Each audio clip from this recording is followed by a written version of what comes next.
I live in southeast London with my boyfriend, Rob, and we found this flat after being turfed out of our last place. It was a tiny, fourth-floor new build that had the most gorgeous views across East Dulwich, but the landlord was selling the building and we're nowhere near the buying stage, and won't be for some time, TBH, but what seemed like a sad situation actually turned out to be a blessing. The flat we're in now is much bigger, has more character, and by character I mean big windows and too much wood, and is just round the corner from our last place, so we got to stay in the area. The cost of moving has been a real problem for us over the past few years. We've lived in 4 flats in 2 years, thanks to nightmare landlords and wanting to live alone rather than with others. Every time you move, agency fees, deposits and van hire drain your bank balance, so I really hope we'll be here for a long time now. I'm a real nesty person, and moving our things after just settling in makes me sad, although I'm so aware of our privilege in being able to afford housing in London as it is. Our rent is currently £1,425, and we could definitely find somewhere cheaper, but after years of huge houses with lots of housemates, we wanted our own place. East Dulwich is also fairly expensive compared to other parts of southeast London, but I have a job as a fashion and beauty writer which involves running around central London for shoots, meeting PRs, and attending product launches and events.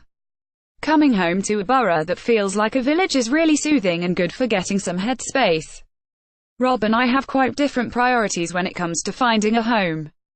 He's super practical and looks out for sensible things like mold, how much energy we'll use, and distance from a train station. I, however, am surface level deep and focus on aesthetics. He whips me into shape and we compromise, though. This place is freezing in winter but hope he will be glorious and warm all summer. It is very pretty, too. My favorite part of the flat is probably the bedroom. Sitting in bed on a Saturday morning with coffee and toast is divine. As the bed faces the huge window that looks out onto the park, there are no fewer than 5 dogs visible from my window at any one time, so it makes me really happy. We're not allowed pets, so obsessively-ing other people's is as good as it gets right now. The bedroom also has beautiful wooden floors, an exposed brick wall, I'm a total cliché, and big wardrobes, which is essential as I have a stupid amount of clothes. Much to Rob's chagrin, my overpacked wardrobe overflows onto the chair by our bedroom window. The chair was my grandma's, and my most vivid memories of her are her sitting and smoking in it, so I adore it, plus look at the wonderful chintzy fabric. I'm ordered to remove the growing pile every week though, as it's also Rob's favorite reading spot. I think your home is such a reflection of your personal style. Some of my friends are minimalists and have the most beautiful setups, but their aesthetic wouldn't feel right in my flat and vice versa. For me, anything wooden, printed and textured is dreamy, from Persian rugs and IKEA knockoffs to knitted throws in bold colors. Of course, like any mid-20s renter looking to make their home feel more homey, plants are essential. I can't be trusted to look after them, but we have about 10 in every room. I love that all the trappings of 70s interiors, macrame, seagrass, and cheese plants, which were supremely uncool and are old-fashioned back then, are everyone's go-to now. In terms of practical decorating tips, these Velcro strips are genius. When landlords get arsy about putting nails in the wall, but you want to put your favorite prints up, these adhesive babies leave no marks, and hold even the heaviest of frames. I'm pretty basic in my homeware shopping.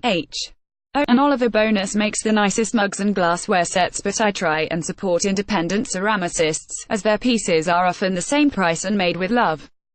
IKEA is obviously wonderful, and I don't trust anyone who says they don't like it, but I'd rather buy a second-hand chest of drawers from one of nearby New Cross many furniture shops than there.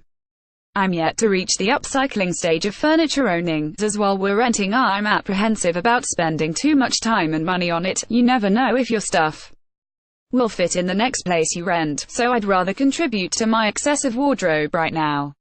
That said, I still obsess over Instagram accounts that chart people's renovations.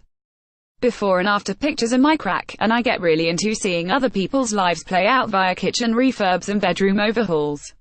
I think I might be old before my time, yeah no.